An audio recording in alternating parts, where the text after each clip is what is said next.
আমার সমস্যাটা আমি স্কিনের মধ্যে আমার মানে ইনফেকশন ছিল। এই ইনফেকশনের কারণে মানে আমি দীর্ঘ 7 বছর থেকে অনেক মানে কষ্টের মধ্যে ছিলাম। যাক আল্লাহর রহমতে অশেষ মেহেরবানিতে আপনার আমি অনলাইনের মাধ্যমে আমি আপনার ইয়েটা পাই, পরে আপনার কাছে যোগাযোগ করে আসার পরে আমি ওষুধটা খাওয়ার পরে ইনশাল্লাহ আল্লাহর রহমতে অনেকটা ইমপ্রুভ। ফুসফুসি ক্যান্সার। আচ্ছা, টিউমার। এই আমাদের কাছে ওষুধ খাচ্ছেন কত মাস যাবত? 5 মাস। 4 মাস খাইছে, অনেকে 5 মাস চলো। 5 মাস। কেমন আছে এখন? ইনশাআল্লাহ আগের থেকে ভালো আছে। আগের থেকে এখন কত না ভালো আছে? আটানি ভালো আছে। আটানি ভালো আছে। তার এখন কাশিতে রক্ত ওঠা বা না, এগুলি শুরু আসে নাই। এডি নাই। জিভে ক্যান্সার। দেখি জিভটা দেখি, আটু বের করেন। আচ্ছা, এখন আমার কাছে ওষুধ কতদিন ধরে খাচ্ছেন? 6 মাস। এখন আপনি কেমন আছেন ওষুধ খাওয়ার পরে? আলহামদুলিল্লাহ আছি ভালো। আমার তো ওই ক্যান্সারের পেইন সমস্যাটাই বেশি। আপনার ওষুধ খাওয়ার পরে 3 মাস খাওয়ার পর আমার এই পেইনটা আর হয় নাই। আচ্ছা, যে স্বাভাবিক চলাচল আগে কম করতে পারতাম, এখন একটু ভালোই করতে। কি সমস্যা নিয়ে আসছিলেন? জ্বর নয়তে গাওয়াই আমার ক্যান্সার। আচ্ছা, ডাক্তার তখন কি বলছিল আপনাকে? থেরাপি দিতে বলছিল। থেরাপি? আপনি কি থেরাপি দেননি? না, থেরাপি না দিয়ে কি করছেন? আপনার কাছে এই আমাদের কাছে যে হোমিওপ্যাথিক ওষুধ খাচ্ছেন কতদিন যাবত? 2 মাস। 2 মাস। এখন কেমন আছে? এখন পুরো সুস্থ। ব্রেন টিউমারের সমস্যা হলো। কত বছর ধরে ওষুধ খাচ্ছেন? এখানে 3 বছর। 3 থেকে 3 বছর ধরে কিনেছি। এখন কেমন আছেন? এখন ভালোই আছি। আমার আম্মুর ওই যে ডাক্তারে ক্যান্সার বলছিল, মুখের বাম সাইডটা ঘা হয়েছিল। তখন ডাক্তারে বলছিল যে ইমিডিয়েটলি আপনারা অপারেশন করেন, সার্জারি। তো স্যারা বললো যে অনেক ডেট পড়বো না, যে কোনো জায়গায় করাইতে পারেন আপনারা। তো করে নিয়ে পরে আপনার এই কথা শুনে আমি এখানে আসছি। আচ্ছা, কত মাস যাবত আমাদের কাছে ওষুধ খাওয়াচ্ছেন? এই মাস নিয়ে 3 মাস হবে স্যার। এখন কেমন আছেন উনি? মোটামুটি ভালো, আল্লাহর রহমতে। কোলন ক্যান্সার ছিল। কি সমস্যা হতো আপনার? তখন পেটে ব্যথা হইতো, এই সাইড ফুলা মারতো, ওই সমস্যাটি ছিল আর কি। পায়খানায় রক্ত আর পায়খানা খুব কঠিন হয়ে যেত।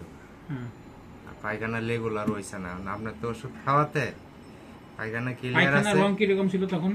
কালো, একদম কালো। আর পায়খানার সাথে রক্ত হইতো, এখন এগুলা নাই। আসসালামু আলাইকুম সবাইকে। আজকে আমরা চলে এসেছি ইনো হোমিও ক্যান্সার চিকিৎসালয়ে। আমরা কথা বলবো বাংলাদেশের একজন স্বনামধন্য homeopathy consultant doctor Mohammad Rashidul Haque স্যারের সাথে। স্যার আসসালামু আলাইকুম। ওয়ালাইকুম আসসালাম। কেমন আছেন আপনি? আছি আলহামদুলিল্লাহ। জি স্যার, আমাদেরকে অনেকেই কমেন্টস করতেছিলেন ফুসফুস ক্যান্সার নিয়ে আপনার কাছ থেকে কিছু জানার জন্য। অনেকেই কিন্তু ইতিমধ্যে ফুসফুস ক্যান্সারে আক্রান্ত হয়েছেন, যদি আপনি দর্শকদেরকে একটু বলতেন। ধন্যবাদ। আমরা আগে দেখিনি আসলে ফুসফুস জিনিসটা কি বা লাং জিনিসটা কি। লাং আমাদের শরীরের একটা রেসপিরেটরি অর্গান, যেখান থেকে আমাদের শরীরের শ্বাস প্রশ্বাস মূলত নিয়ে থাকি। এটা আমাদের শরীরের থোরাসিক ক্যাভিটি, যেটা আমাদের বুকের মাঝখানে অবস্থান করেছে, এবং 2 লাংয়ের মাঝে একটা হার্ট একটা অর্গান আছে, সাথে একটা মেডিস্টার্নাম আছে। তো এই অক্সিজেন যে আমাদের শরীরে বডিতে নিই এবং শরীর থেকে যে কার্বন ডাই অক্সাইড বের করে দিই, এটা মেনলি লাংসের কাজ এবং ক্ষমতা। বলে রাখি, আমাদের প্রত্যেকটা অর্গানের কিন্তু একটি আলাদা ক্যাপাসিটি আছে। প্রত্যেকটা অর্গানের কিছু মানে লোডিং ক্যাপাসিটি বলেন বা ক্যাপাসিটি আছে, ঠিক লাংসেরও কিন্তু বা ফুসফুসের কিন্তু একটা লোডিং ক্যাপাসিটি আছে। একটা লাংস, এটা পূর্ণবয়স্ক একটা লাংস, সেটাকে মেডিকেল টার্মে বলে ভাইটাল ক্যাপাসিটি। সেটা হচ্ছে প্রায় 4 থেকে 6 লিটার সে এটা গ্রহণ করতে পারে, এমএল, বা আমরা বলি 5000 থেকে 6000 এমএল একটা অ্যামাউন্ট সে নিতে পারে। এই হচ্ছে আমাদের শরীরের লাংসের একটা মানে অবস্থান। স্যার, ফুসফুস ক্যান্সার বা লাংস ক্যান্সার আসলে কেন হয়? আসলে এই কেন হয় প্রশ্নটা আপনি যদিও করেছেন, এটা অনেক মানে ইলাবোরেট একটা বিষয়। প্রত্যেকটা ক্যান্সারের ক্ষেত্রে দেখেন ইন্ডিভিজুয়ালি কোনো বা স্পেসিফিক কোনো কজ কিন্তু পাওয়া মুশকিল। আপনাকে একটা ধারণা দিয়ে থাকি, একজন ব্যক্তি সারা জীবন স্মোকিং করেছে, জি, কিন্তু তার কোনো ক্যান্সার কখনোই আসেনি, অথবা সে কখনো সে স্মোকিং করেইনি, কিন্তু তার স্মোকিং হওয়ার পরে সে না করার পরে সে ক্যান্সার ধরে পড়েছে। মনে করেন মেয়েদেরও, মহিলাদের ক্যান্সার হচ্ছে না, ফুসফুস হচ্ছে। আসলে কারণটার বিষয় অনেক কারণ আপনাকে পাবেন, কিন্তু কারণের ক্ষেত্রে আমার কাছে যেটা যুক্তিযুক্ত মনে হচ্ছে সেটা দেখেন, আপনার লাংস আসলে কাজটা করে কি সেটা আমাকে বুঝতে হবে। লাংসের যে মেন কাজ গ্যাস এক্সচেঞ্জ করা, সেকেন্ড কাজ হচ্ছে আমাদের শরীরে যে রেগুলেশন, মানে পালমোনারি মানে সার্কুলেশন সেটা করা, দেন পিএইচের মান আমাদের নিয়ন্ত্রণ করা। দ্যাট ইজ পিএইচ যদি আমার কন্ট্রোল না করে আমাদের শরীর কিন্তু অ্যাসিডিক হয়ে যাবে, এটা একটা মেনটেন করা। আরেকটি ইস্যু হচ্ছে আমাদের লাংসের প্রোটেকশন করা। কি প্রোটেকশন করে? দেন অ্যান্টিজেনকে প্রোটেকশন করে এই লাংস। দ্যাট ইজ বাইরের কোনো জার্ম বা বাইরের কোনো ফরেন বডি বা বাইরের কোনো কিছু ব্যাকটেরিয়া, ভাইরাস, ফাঙ্গাস যেন না ঢুকতে পারে শরীরে, সেটা কিন্তু প্রোটেকশন করার কাজই হচ্ছে লাং। কারণটা আমি যেটা স্পেসিফিক বলি, যদি কোনো কারণে এই লাংসের কার্যকরী ক্ষমতাটা সে হারাই ফেলে বা কাজ করতে না পারে পূর্ণাঙ্গভাবে, তখনই কিন্তু ক্যান্সারের রূপ নেবে বা ক্যান্সার হতে পারে।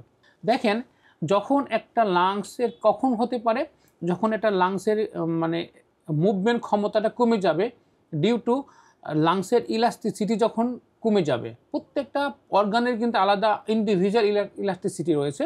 যদি কখনো হচ্ছে ইলাস্টিসিটি নষ্ট হয়ে যায়, তখনই কোনো কিছু একটা বাধা পড়বে ওই লাংসের উপরে।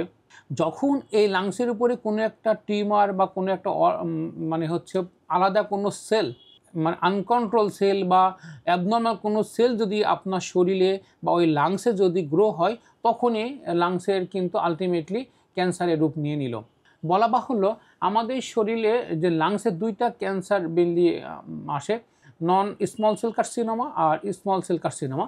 নন স্মল সেল কার্সিনোমা সাধারণত adenoma carcinoma, either squamous cell carcinoma হতে পারে। আরও কিছু সেল আছে, কিন্তু 80%ই কিন্তু নন স্মল সেল কার্সিনোমা থেকে আমাদের শরীরে ক্যান্সারের রূপ নেয়। স্যার, আপনার কাছ থেকে আমরা ক্যান্সার সম্পর্কে অনেক কিছু জানলাম। একজন সাধারণ মানুষ কিভাবে বুঝতে পারবে যে আমার ক্যান্সার হয়েছে? সাধারণ মানুষ বোঝার একটা যদি আমি আপনাকে সিমটম বলে দিই, তাহলে কিন্তু খুব ইজিলি বুঝতে পারবেন।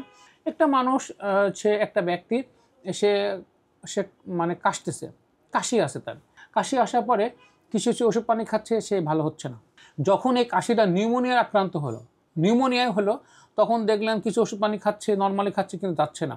যখন দেখবেন যে না হওয়ার পরে যখন নিউমোনিয়া স্টেজে পার হয়ে যাবে, কাজ হচ্ছে না, তখন যদি সে সিটি স্ক্যান, এমআরআই করে বা এক্সরে করে, তাহলে কিন্তু বুঝবে যে সে ক্যান্সারে রূপ নিয়েছে বা হচ্ছে। এছাড়া কিছু সিমটম দেখে আপনারা বোঝেন, তাহলে বোঝা যাবে তার হচ্ছে কাশি হবে, ফ্রিকোয়েন্সি কাশি হতে পারে, তারপরে তার কণ্ঠটা ভেঙে যেতে পারে বা কাশির সাথে ব্লাড আসতে পারে, সে দিন দিন শুকাই যেতে পারে।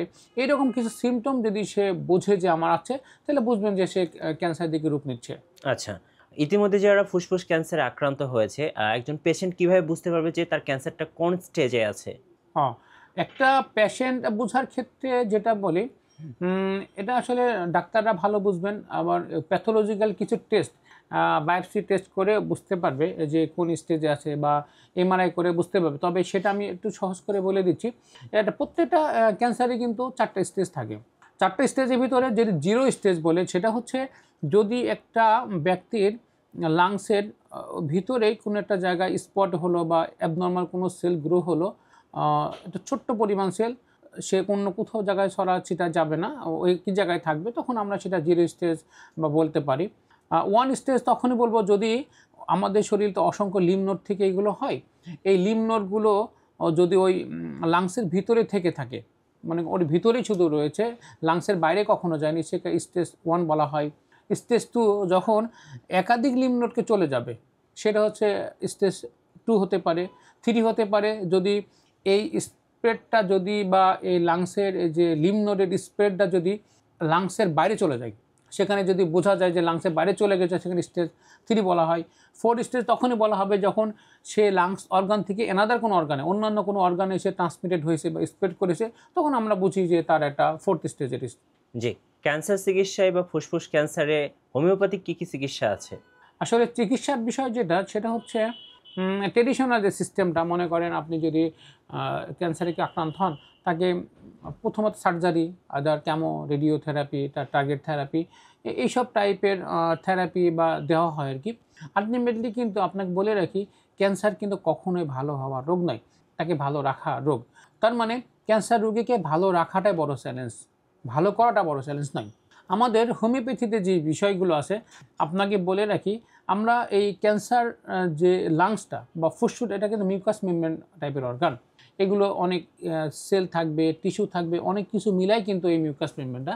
তা আমাদের হোমিওপ্যাথিক ওষুধ, আমাদের কিছু ওষুধ রয়েছে যে ওষুধগুলো স্পেসিফিক এই মিউকাস মেমব্রেনের উপরে মেনলি কাজ করে থাকে, অথবা আপনার স্পেসিফিক লাংসের উপরে কাজ করে থাকে। তার উপরে ডিপেন্ড করে যদি রুগীর আমি টোটালিটি অফ সিমটম নিয়ে নিই বা রুগীর আনুষঙ্গিক যে লক্ষণগুলো আছে তারপরে মানে ডিপেন্ড করে যদি আমরা এই ট্রিটমেন্টটা করি, আশা রাখি রুগীরা খুব ভালো হচ্ছে। বা আমার অ্যাজাম্পশনে আপনারা কিছু রুগীর স্টেটমেন্টও নেবেন যে তারা বেশ ভালো থাকতেছে, তারা বেশ তাদের যে কমপ্লিকেশনগুলো ছিল সেই কমপ্লিকেশনগুলো কিন্তু তারা অ্যাভয়েড করতে পারছে।